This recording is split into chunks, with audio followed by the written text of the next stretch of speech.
markii uu ninku arkay xafladii lagu dooranayay sayga gabadha oo isaga laga mamnuucay inuu ka qayb galo ayuu xaqiiqsaday wixii qaaliga ahaa ee gacantiisa ka baxay. gabadhii uu mar u haystay inay tahay shaqaale danyar ah oo wax qaada waxay dhab ahaantii ahayd gabadha uu dhalay ninka magaalada ugu taajirsan. waxay gurigooda uga soo carartay si ay uga badbaado guur la isku soo dubariday. maalin ay shaqo raadinaysay waxaa dhibaato u geystay ninkii u talinayay balse wiilkan ayaa soo dhex galay oo badbaadiyey maadaama aysan haysan meel ay aado wuxuu u ogolaaday inay si ku meel gaar ah u degto gurigiisa. intaas kadib ninku wuxuu ula dhaqmay si naxariis iyo daryeel leh. daacadnimadiisa ayaa soo jiidatay gabadha waxayna ka aqbashay codsigiisii guurka oo ahaa mid fudud iyadoo xitaa fargalku uu ahaa mid warqad ka samaysan ka hor guurka. gabadhu waxay qaban jirtay shaqooyin badan maalin walba si ay lacag u kaydsato. maalin ay shaqo waqti dhiman ah ku jirtay ayay si lama filaan ah goobtaas ugu aragtay gacalyaheeda. markaas ayay ogaatay runta inuu ka dhashay qoys hantiilayaal ah oo uu aqoonsigiisa qarinayay. wuxuu xitaa qorshaynayay inuu ka qayb galo xafladda doorashada sayga ee uu aabaheed soo abaabulay. qof ayaa ku maadaystay isaga oo leh waxaan maqlay gabadhaas inay habeen iyo maalin u shaqayso mustaqbalkiina laakiin lacagta ay kaydinayso xitaa kama goyso kharashka noloshaada ee maalinlaha ah. hadalkaas wuxuu gabadhii ku noqday naxdin. saxaaradii midhaha ayaa gacanteeda ka sibatay balse cidna ma dareemin. intay meel mugdi ah isku qarisay ayay tuurtay fargalkii warqadda ahaa ee ay qadarin jirtay. waxay wacday aabaheed iyadoo u sheegtay inay diyaar u tahay inay soo laabato oo ay aqbasho xafladda guurka. aabaheed aad buu u farxay markuu maqlay inay go'aankeedii badashay. laakiin hal shuruud ayay ku xirtay dhammaan qoysaska taajiriinta ah way ka soo qaybgeli karaan marka laga reebo qoyska Joy. cid walba waan guursan karaa laakiin isaga marnaba goor dambe iyadoo keligeed socota waxaa afduubay rag aan la garanayn.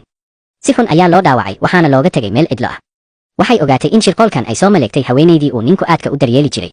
2 maalmood kadib ayay isbitaalka ku soo baraarugtay. taleefankeeda wax fariin ah kuma jirin ninkiina xitaa ma dareemin inay maqan tahay.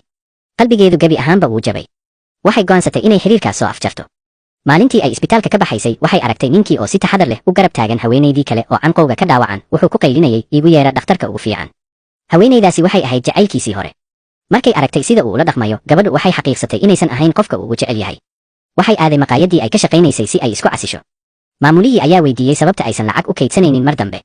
waxay si degan u tiri isagu uma qalmo dadaalkaas. maamulaha ayaa ka codsaday inay hal habeen oo keliya caawiso maadaama ay jirto xaflad weyn. markii ay ogolaatay waxay ogaatay in xafladda loo qabtay haweenaydii kale ee laga jeclaa. intii ay cabitaanka qaybinaysay qof ayaa si ula kac ah ugu dhacay waxaana ka jabay koobabkii.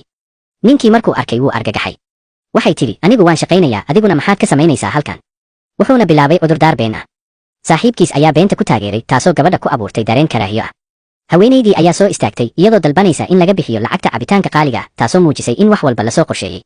ninku wuxuu isku dayay inuu xaaladda dejiyo balse haweenaydii kale ayaa si ula kac ah uga codsatay inuu miro afka u geliyo si ay gabadha ugu masayr geliso. kadib shaqada gabadhu gurigii ayay ku laabatay. gurigii horay u ahaa meel diiran hadda wuxuu ula ekaa meel cidlo ah. waxay fiirisay hadiyadihii raqiiska ahaa ee uu siin jiray kuwaas oo markii hore iyada agteeda qaali ka ahaa. iyadoo xanuun dareemaysa ayay gurigii faarujisay waxayna uga tagtay fariin macsalaameyn ah. markaas un buu ninku gartay runta dhabta ah. wuxuu fahmay in gabadhan ay tahay qofka dhabta ah ee uu jecel yahay ti kalena ay ahayd uun xiise hore. wuxuu ku cararay guriga